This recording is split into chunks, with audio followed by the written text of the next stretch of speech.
So, Catherine seated herself in front of a recording lens just last week and executed the singular act the royal establishment practically never permits anyone to enact. She carried a prepared text. The public relations handlers had engineered it, the exact way they construct every single communique, and it had passed through the scrutiny of enough senior counselors that every single clause within it had been sanded down to absolute perfection. She read through it, she examined it for a brief duration. Then she positioned it face downward on the surface beside her and addressed the topic of her youngest male child utilizing her own unassisted vocabulary, entirely devoid of written aids, completely absent of prior authorization, and operating without notifying a single soul beforehand that she intended to do so. Furthermore, she wept while delivering it, not at the commencement, but approximately two-thirds of the way through during a declaration concerning Louis, and she persisted in talking right through the tears rather than halting, a spectacle that feels somehow more agonizing to witness than if she had completely fallen apart. Now, the royal household possesses a strict precedent regarding this matter. Kensington does not engage in unscripted declarations. Kensington does not perform public weeping.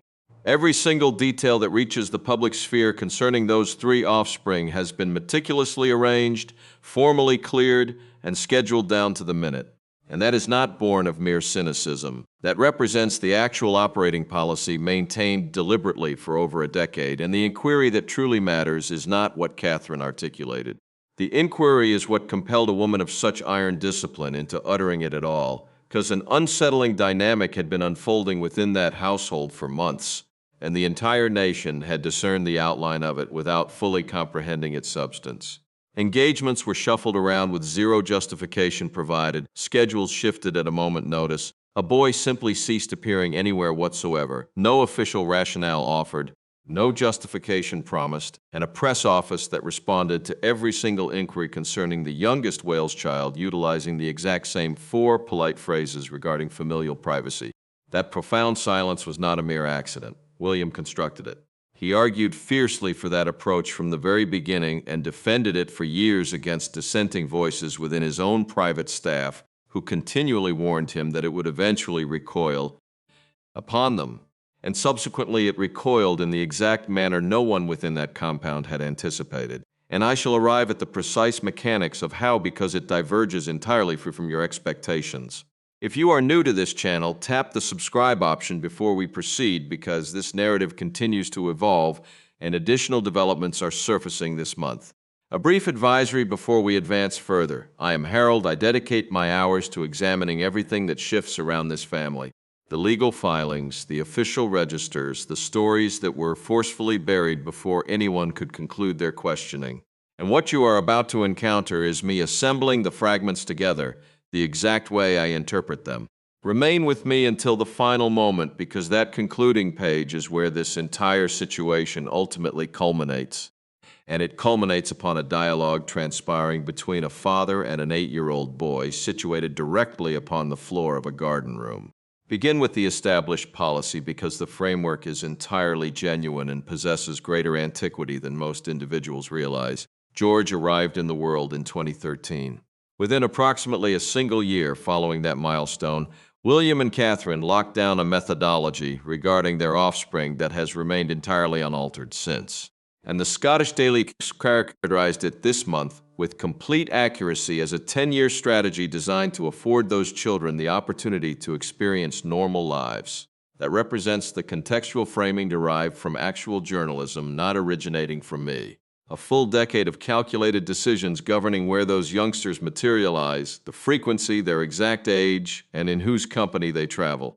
You have witnessed the fruits of it your entire existence without consciously registering it. 3 children who manifest perhaps a mere handful of times across an entire year. Christmas festivities at Sandringham, a crowded balcony appearance, a rigorously selected athletic exhibition, photographic portraits distributed exclusively by their own mother rather than captured by any outside entity, utilizing her own personal camera, governed by her own timing.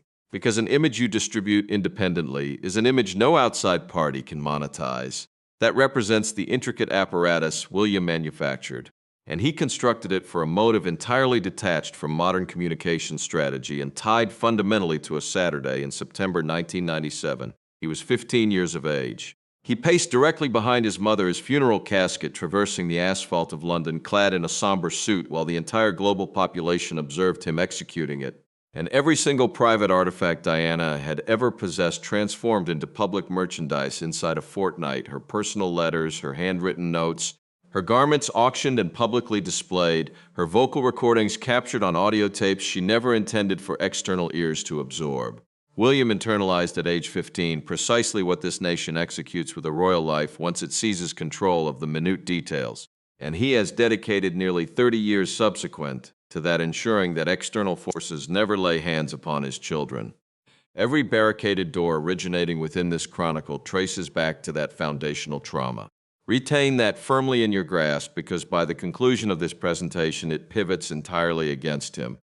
Now, the preceding several months represent the exact juncture where the established policy ceased functioning effectively, and the chronological timeline merits proper delineation. Louis is 8 years of age.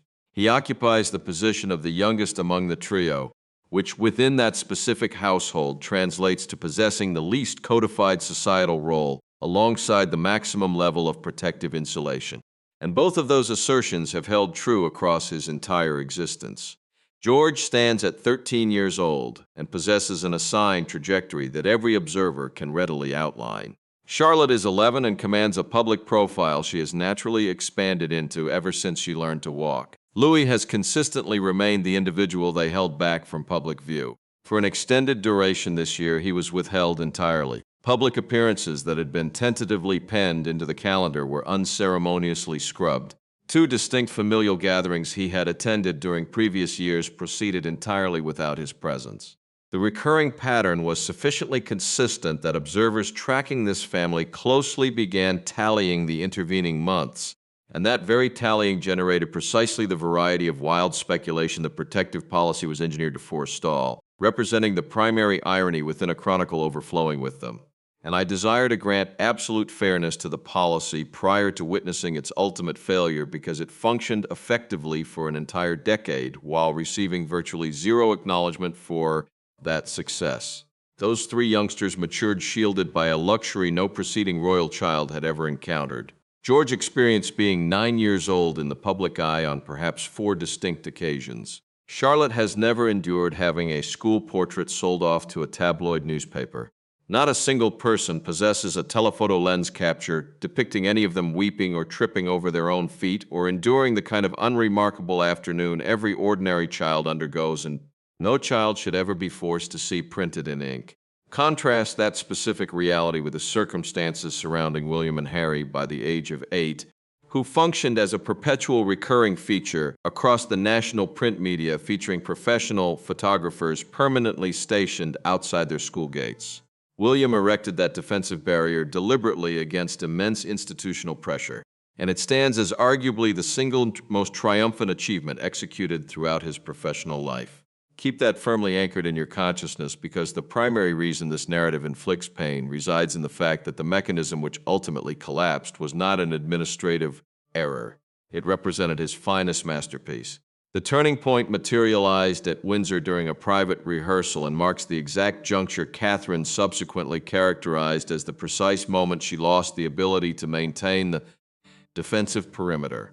The rehearsal was intended to be casual, a low-stakes practice run preceding a formal public engagement executed inside an enclosed chamber completely devoid of spectator crowds, camera lenses, and external personnel, so the young boy could master stance mechanics and directional navigation without an external audience acquiring any insight regarding the process.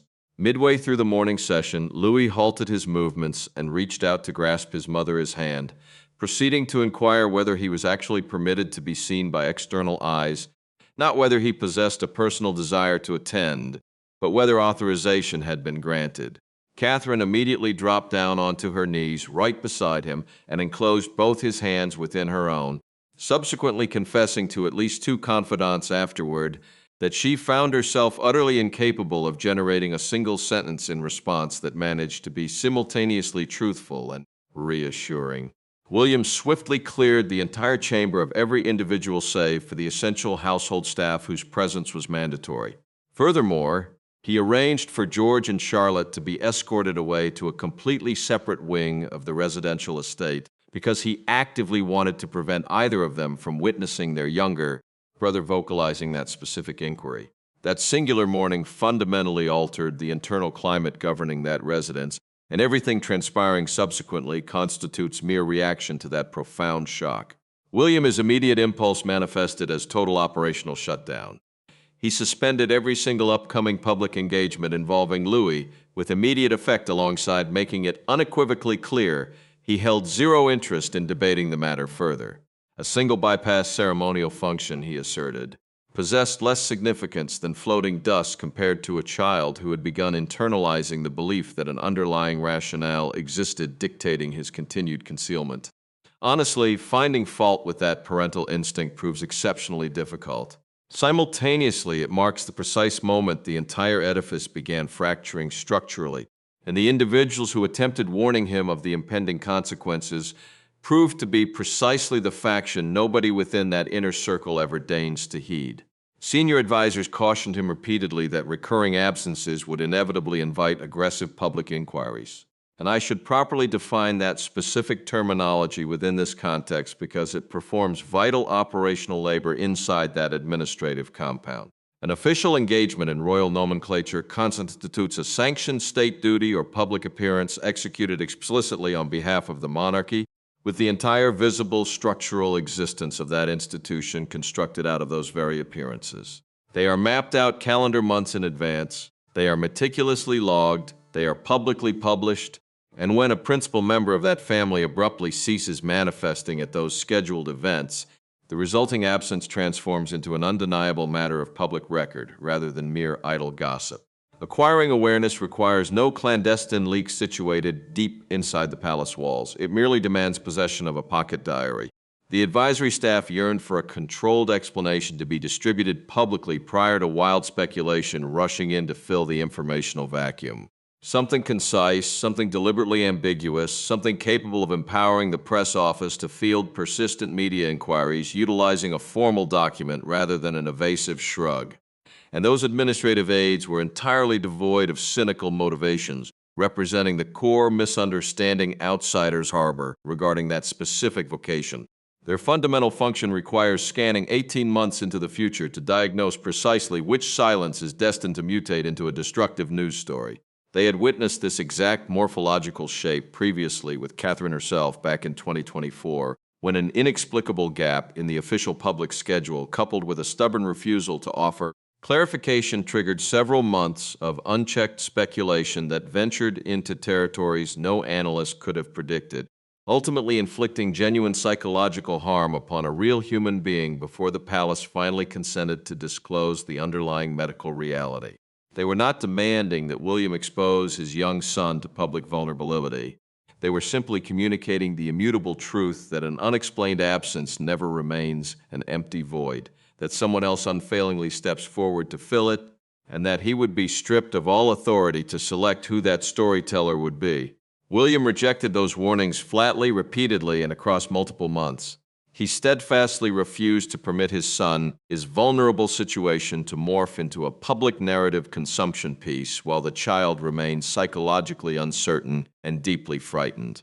And he possessed 30 full years of deeply personal experiential evidence substantiating why that protective stance mattered profoundly. He proved entirely accurate regarding the genuine danger while proving completely misguided concerning the ultimate viability of his chosen solution, and the widening chasm bridging those two contrasting realities constitutes this entire narrative chronicle because the enforced silence refused to remain neatly contained around young Louis.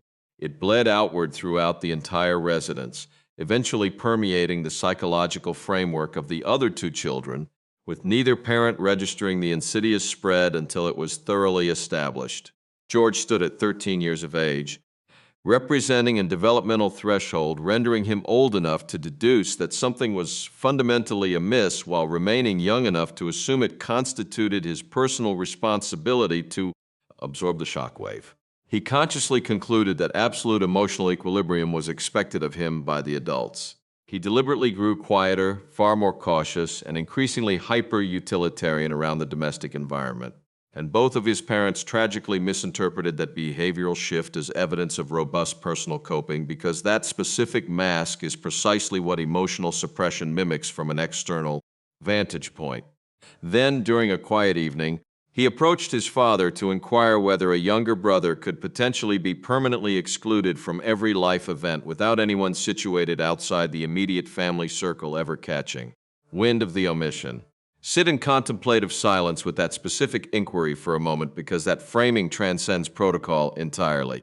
He was frantically probing whether the pervasive silence signified something inherently ominous.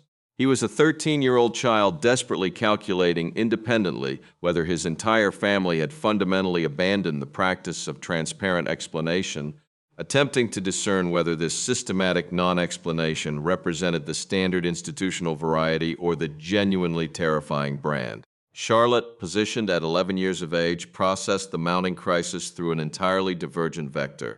She noticed every single barricaded door.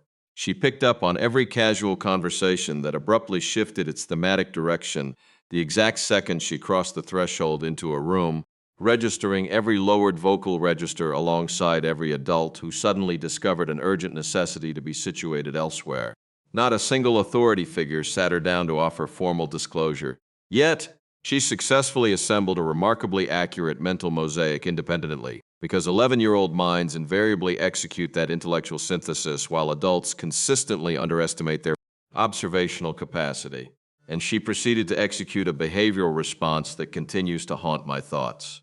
She began depositing handwritten humorous notes directly beside her brother's sleeping quarters, abandoning the casual approach in favor of establishing a systematic routine.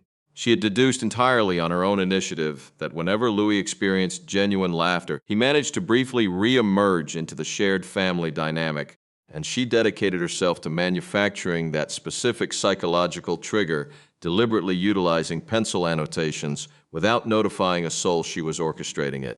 Later still, upon overhearing administrative staff muttering anxiously regarding the mounting public scrutiny descending upon the family unit, she tracked down her mother to interrogate whether complete strangers harbored genuine anxiety concerning her brother. Subsequently, she pressed further, inquiring whether Louis was personally expected to field interrogations from all of them combined. An 11-year-old girl should never be subjected to running that kind of crushing emotional calculation. Yet, she executed the computation regardless because no one had provided her with any alternative framework to navigate the reality. And I am deliberately withholding the single most vital dramatic sequence residing within this entire chronicle for a delayed reveal because it transpires directly between William and his young son. Furthermore, it occurs physically upon a floor surface. And if I were to deliver that revelation prematurely, it would reduce to a mere man and boy occupying space on a rug, completely stripping away your comprehension of why that precise exchange fundamentally inverted a future king inside out. The narrative trajectory is advancing toward it. Every piece of context station bridging the present moment, and that destination serves as the structural foundation guaranteeing that final emotional impact lands with crushing force. Charles gave formal approval to Catherine's version under one extraordinary condition. Louis had to hear the complete unedited text read aloud to him privately, retaining the absolute right to issue a veto. Catherine read the final words to her son behind closed doors. When she finished, Louis corrected a single vital phrase. Where she had written that he was doing better, he firmly instructed her to change it. He wanted people to know he was getting strong again. An 8-year-old child had instantly identified the passive nature of the former and replaced it with the active, determined identity of someone executing their own recovery. Charles approved the revised wording with a handwritten marginal note asserting that truth delivered with restraint protects the crown far more honestly than cowardly silence. The recorded statement went live across national networks. Catherine spoke with measured calm, and though tears fell 2/3 of the way through, she carried on without stopping. The public reaction was instantaneous and massive. Almost immediately, the media response pivoted precisely as William had predicted, with broadcasters constructing comparative timelines and commentators analyzing archival footage down to the micro-expression. Watching a pundit dissect his 7-year-old son's past facial expressions on live television, William abruptly switched off the monitor and declared to the room that his son was not public entertainment. Simultaneously, outside the stone walls of Windsor Castle, ordinary citizens began silently depositing handwritten blue paper stars bearing the exact 3 words Louis had chosen: getting strong again. Originally brought to leave messages for a royal prince, these tributes transformed into personal lifelines for families navigating their own quiet hardships, echoing the somber gathering of 1997 but carrying a message of resilience rather than accusation. A major national daily featured Catherine's face on the front page beneath the headline "A Mother's Voice," accompanied by the phrase "getting strong again," successfully reframing the narrative around courage and maternal honesty rather than fragility. Behind closed doors, the final, most vital turning point unfolded away from all cameras. A few days after the broadcast, William found Louis sitting in absolute solitude in the family's private garden retreat.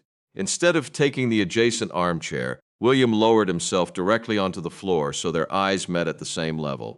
When asked how he felt now that the truth was out, Louis quietly confessed that he had noticed his father systematically stopping all conversations about royal duties the moment he entered a room, leading the boy to conclude he was permanently broken. Then, Louis delivered a devastating piece of truth. He had heard his father openly weeping in the corridor outside his bedroom during the height of the crisis, choosing to feign sleep because he felt confronting the adult would strip away his remaining dignity. Hearing that raw confession shattered William's remaining emotional armor. He pulled his son into a tight embrace, affirming that true bravery is not the absence of fear, but the courage to speak vital truths.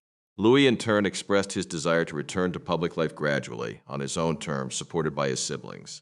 By the 1st of August 2026, the family appeared together at the Commonwealth Games in Glasgow, attending the netball semifinals and track cycling events as an ordinary family in the stands. Wearing an oversized Welsh cycling bucket hat, Louis shared a spontaneous fist bump with the event mascot, capturing a joyful, unstaged moment that was shared globally. Before entering the venue, as Louis momentarily paused, both George and Charlotte reached out to take his hands, while Catherine waited patiently in absolute stillness until he was ready to step forward together. In that quiet triumph, William recognized that returning to normal did not mean rebuilding the rigid, obsolete walls of the past, but constructing a new paradigm where protection coexists with honesty, and where silence is no longer allowed to isolate the vulnerable. Charles later observed privately that the institution had emerged substantially fortified by weathering the storm without theatrical performance. Louis returned from the velodrome with a simple question about when he could come back, confirming that a secure future awaited him. The physical tributes outside Windsor were archived at Catherine's request, and Louis retained a single paper star by his bed, a quiet reminder that true bravery sometimes looks like simply resting until you're ready to get strong again.